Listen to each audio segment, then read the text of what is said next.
ಇದು ಸೀರಿಯಲ್ಲು ಅಲ್ಲ, ಮೂವಿನೂ ಅಲ್ಲ, ನೈಜ ಘಟನೆ. ಇಂಥ ಸಾವಿರಾರು ನೂರಾರು ನಿಮ್ಮ ಮುಂದೆ ನಡೀತಲೇ ಇರ್ತವೆ. ನಾವ್ ವಿಷಯ ಬಂದಿದ್ದೀವಿ ಎಲ್ಲರೂ ಇದ್ರು ಅಲ್ಲಿ. ಇಲ್ಲ ಮಾಯ ಅಲ್ರಿ ಆಕಿ ನಾವಿಬ್ರೇ ಇದ್ವಿ. ಗಂಡ ಇದೆಯಲ್ಲ, ಕಣ್ಣು ಮುಚ್ಕೊಂಡು ಕುಳಿತುಕೊಂಡ್ರೆ ಭಯೋತ್ಪಾದಕರು, ಅದರಲ್ಲೂ ಮಾನಸಿಕ ಭಯೋತ್ಪಾದಕರು ಅಣೆಬೆಗಳಂತೆ ನಮ್ಮ ಮುಂದೆ ಉಟ್ಕೊಳ್ತಾರೆ. ನೀನು ಮನೇಲಿ ಕೂತಿದೀಯ, ಕಣ್ಮುಚ್ಚು. ನಿಮ್ಮ ಅಜ್ಜಿ ನಿಮ್ ಮುಂದೆ ಕೂತಿದ್ದಾರೆ, ಮನೇಲಿ ಕೂತಿದೀಯ. ಅಜ್ಜಿಗಿನ್ ಲೈಫಲ್ಲಿ ಬರಲ್ಲ. ಈಗ ನಿನ್ಗೆ ಏನಾರ ಆಗ್ತಾ ಇದೆಯಾ ನೋಡು.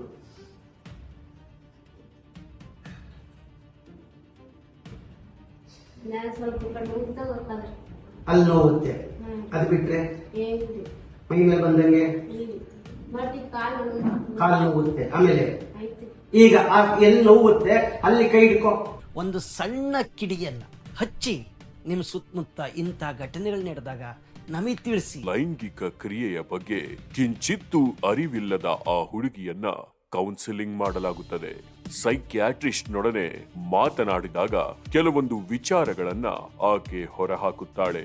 ಆಕೆಯ ಮೈಯೆಲ್ಲ ನಿಂಬೆ ಹಣ್ಣನ್ನ ಕಟ್ಟಿ, ತಾಯತಗಳನ್ನ ಕಟ್ಟಿ ಸೆಪ್ಟಿಕ್ ಆಗುವಂತೆ ಮಾಡಿಬಿಟ್ಟಿರುತ್ತಾರೆ. ತದನಂತರದಲ್ಲಿ ಡಾಕ್ಟರ್ಗಳನ್ನ ಭೇಟಿಯಾಗಿ ಅವರಿಗೆ ತಿಳಿಸಿಕೊಡಬೇಕಾದಂತಹ ಎಲ್ಲಾ ವಿಚಾರಗಳನ್ನ ಡಾಕ್ಟರ್ ಹುಲಿಕಲ್ ನಟರಾಜ್ ರವರು ತಿಳಿಸಿಕೊಡುತ್ತಾರೆ. ನಾನಿನ್ ಬರ್ಸ್ಕೊಳಲ್ಲ, ನಾನ್ ಚೆನ್ನಾಗಿರ್ತೀನಿ ಅಂತ ಹೇಳಿ ಆ ಹುಡುಗಿನೂ ಕೂಡ ಮಾತಾಡ್ತಾರೆ. ಎಂಜಾಯ್ ಮಾಡು, ಯಾವಾಗಲೂ ಸಿಟ್ಟು ಬೇಡ, ಯಾವಾಗ್ಲೂ ಅಳ್ಬೇಡ, ಯಾವಾಗ್ಲೂ ನೋವು ಬರುತ್ತೆ ಅಂತ ಅನ್ಬೇಡ. ಈಗ ನೆನ್ನೆಯಿಂದ ಇದೆಯಾ, ನೋವು ಇದೆಯಾ?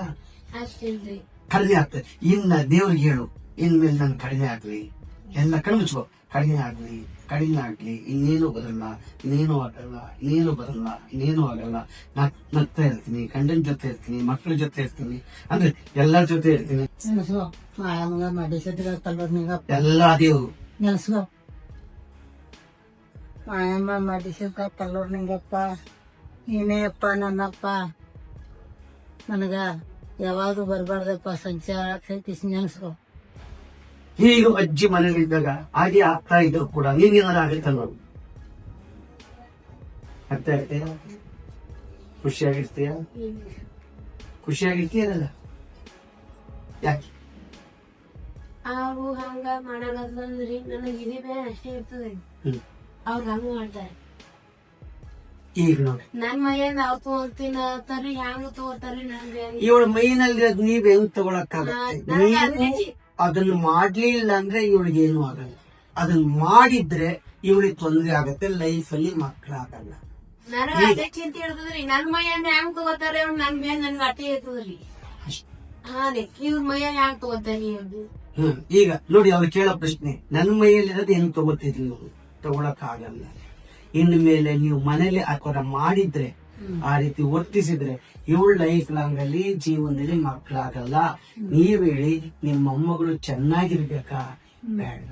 ಎಲ್ಲರೂ ಕೂಡ 3 ದಿನಗಳ ಕಾಲ ನಾವು ಸಾಂತ್ವನ ಮಾಡಿ ನೈಜ ಸ್ಥಿತಿಗೆ ಕರ್ಕೊಂಡೋಗಿ ಎಲ್ಲ ಪರೀಕ್ಷೆ ಮಾಡಿದ್ಮೇಲೆ ಒಂದಿಷ್ಟು ಮೆಡಿಸಿನ್ ಕೊಟ್ಟು ಡಾಕ್ಟರ್ ಗಿರೀಶ್ ಅವರಿಂದ, ಡಾಕ್ಟರ್ ಇಂದಿರಾ ಪ್ರಸಾದರಿಂದ ಒಂದು ಆಪ್ತ ಸಮಾಲೋಚನೆ ಮಾಡಿ 3 ದಿವಸ ನಗ್ನಗ್ತ ಕಳಿಸ್ಕೊಟ್ಟಿದ್ದೀವಿ.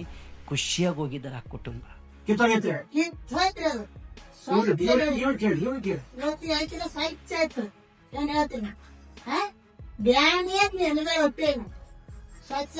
ನಿನ್ ಮೈ ಮೇಲೆ ಬರ್ಬಾರ್ದು. ಮಾತಾಡು.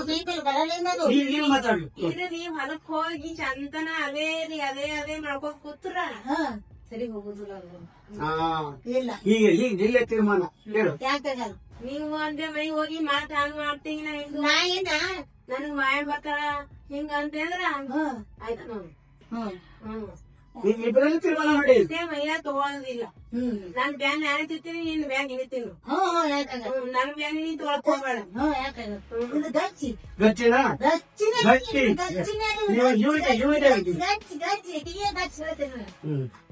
ಗಚ್ಚಿನ ಅಕ್ಕಿನ ಬ್ಯಾಡಿನ ಸಾವ್ ನಿನ್ನ ನೋಡಿದಾಗ ತಗೊಂಡ ಕೇಳಕ್ಕೆ ಅಕ್ಕಿ ನಾಡ ಒಳಗು ಅಕ್ಕಿ ಬಂದಿನ ಅಕ್ಕಿ ಒಳಗೆ ಇದು ಗಚ್ಚಿ ಕೊಟ್ಟ ಹೊಚ್ಚಿ ನೋಡಕ. ಅಲ್ಲ ನಾನು ಹೇಳೋದು, ಮನೆಗೆ ಹೋದಾಗ ಇವ್ರು ಕೇಳೋದು ಅದು ಬರ್ಬಾರ್ದು. ಬರುವುದಿಲ್ಲ. ಗ್ಯಾರಂಟಿ, ಸ್ವಚ್ಛ ಗ್ಯಾರಂಟಿ. ಯಾವ ದೇವ್ರ ಮೇಲೆ? ಚಿರ್ಚಿ ಮಾಯ ಬರದ ಆಮೇಲೆ ಮಾತು ಮಾತುಸಿಂದ ಆಮೇಲೆ ನಿಂಗಪ್ಪ ತಾವ್ ಮನೆ ದೇವರ ಹೇಳ್ತೀನಿ. ನಿನ್ ಬರಲ್ಲ. ಸ್ವಚ್ಛನ ಹಾ ಇನ್ಯಾವ ಭೂತಗಳ ಹತ್ರ ಹೋಗಲ್ಲ. ಸ್ವಚ್ಛನ ನಾನು ಹೇಳ್ಕೊತಾರ ತಮ್ಮ ಹೇಳ್ತೀನಿ ಕೇಳಬೇಕು ಯಾಕೆ ಮಾಡ್ಕೊತಾರ ತಮ್ಮ ಇವ್ರಿಗೆ ಯಾಕೆ ಕರ್ಮ? ದೇವರಿಗೆ ಹೇಳ್ಕೊಬೇಕು ಈ ಪಾಯಿಂಟ್ ಏನ್ ದೇವರಿಗೆ ಹೇಳ್ತಾರೆ? ಹೇಳ್ಕೊಂಡು ಆಯ್ತು ಮುಟ್ಟಿಸ್ಬೇಕು ಏನು? ದೇವರು ಮಾಡ್ಬೇಕು ಅವರು ದೇವರು ಮಾಡ್ಬೇಕು ಅವರು ಯಾವ ದೇವ್ರು? ಯಾವ ದೇವ್ರು? ಅವರು ಏನ್ ರೀತಿ ಅದು? ಏನ್ ಅದಕ್ಕೆ ಅವ ಮಾಯಮ್ಮಗ ಬೇಡ್ಕೊಂಡನ ಬೇಡ್ಕೊಂಡನ ಬೇಡ್ಕೊಂಡನ ಬೇಡ್ಕೊಂಡನ ಬೇಡ್ಕೊಂಡನ ಬೇಡ್ಕೊಂಡನ ಏನು ಬೇಡ್ಕೊಂಡನ ತೋರಿಸಕ್ಕೆ ಬೇಡ್ಕೊಂಡವ ಅದರಿಂದ ಎಷ್ಟು ನಾನು ಸಂಗಟ ಹಾಕಿ ಎಷ್ಟು ಚುಚ್ಚ ಹಾಕಿದ ಅವರು ಏನಕ್ಕೆ ಹಾಕಿದ ಅವರು ಎಷ್ಟು ತಿರುಗಲಿಕ್ಕೆ ಹಾಕಿ ನಾನಿಗೆ ನೋಡು ಎಷ್ಟು ಶಿಶುವ ಏನು ಕೇಳ್ತೀನಿ ಏನು ಗೊತ್ತ ನನಗೇನ್ ಗೊತ್ತ ಶಿಶುವ ನನ್ನ ಬಾಯಿ ಹಾಕುವ ಶಿಶುವ ನೀ ಶಿಶುವ ನೀ ಗಂಡ ಅಧಿಕಾರ ಮಾಡ್ತಾ ಇಲ್ಲ ಅವಳು.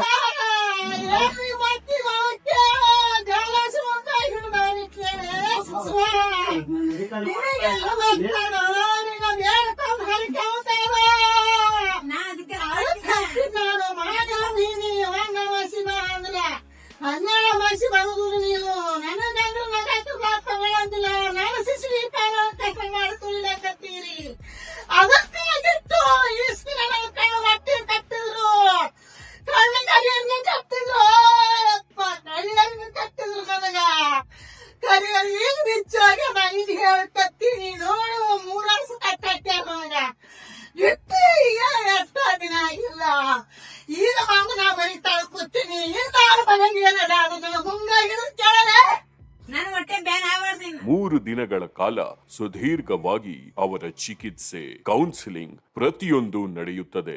ನಂತರದಲ್ಲಿ ಸಂಪೂರ್ಣ ಕುಟುಂಬ ತಮ್ಮ ಮೈ ಮೇಲೆ ದೇವರು ದೆವ್ವ ಬರುವುದಿಲ್ಲ, ನಾವು ಸರಿ ಹೋಗಿದ್ದೇವೆ ಎನ್ನುವ ಖುಷಿಯಲ್ಲಿ ಹಿಂತಿರುಗುತ್ತಾರೆ. ಆ ಕುಟುಂಬವನ್ನ ನಾವು ತೋರಿಸ್ತಾ ಇಲ್ಲ, ಬ್ಲಡ್ ಮಾಡಿದ್ದೀವಿ. ಯಾಕೆಂದ್ರೆ ಆ ಸುತ್ತಮುತ್ತ ನೋಡುವಂತ ಜನ ಇರ್ತಾರೆ. ತಮ್ಮೊಳಗಿರುವಂತಹ ನೋವನ್ನ ಹೇಳಲಾಗದೆ ದೇವರು ದೆವ್ವ ಮೈ ಮೇಲೆ ಬಂದರೆ ಅವುಗಳು ಹೇಳುತ್ತಿದ್ದಾವೆ ಎಂದಾದರೂ ಎದುರಾಳಿಯನ್ನ ನಂಬಿಸಬಹುದು ಎನ್ನುವ ನಂಬಿಕೆ ಮಾನಸಿಕ ಕಾಯಿಲೆಯಾಗಿ ರೂಪುಗೊಂಡು ತಮ್ಮ ಮೈ ಮೇಲೆ ದೇವರು ದೆವ್ವ ಬರುತ್ತವೆ ಎನ್ನುವಂತಹ ಸುಳ್ಳು ಕಥೆಯನ್ನ ಕಟ್ಟಿ ಎದುರಾಳಿಯನ್ನ ನಂಬಿಸುವ ಪ್ರಯತ್ನಕ್ಕೆ ಮುಂದಾಗಿ ಬಿಡುತ್ತಾರೆ. ಇಂಥ ಘಟನೆಗಳು ನೂರಾರು ನಿಮ್ಮ ಮುಂದೆ ನಡೀತವೆ. ಆ ಮಾನಸಿಕ ಭಯೋತ್ಪಾದಕರ ಹತ್ರ ಕಳಿಸೋ ಬದಲು ಮನೋವಿಜ್ಞಾನಿಗಳು ಮನೋವೈದ್ಯರ ಹತ್ರ ಕಳಿಸಿದ್ರೆ ಚಿಟ್ಕೆ ಒಡೆಯೋದ್ರಲ್ಲಿ ಪರಿಹಾರ ಆಗುತ್ತೆ. ಆ ಪರಿಹಾರಕ್ಕೆ ನಾವು ನೀವು ಕೂಡ ಅಣಿಯಾಗೋಣ.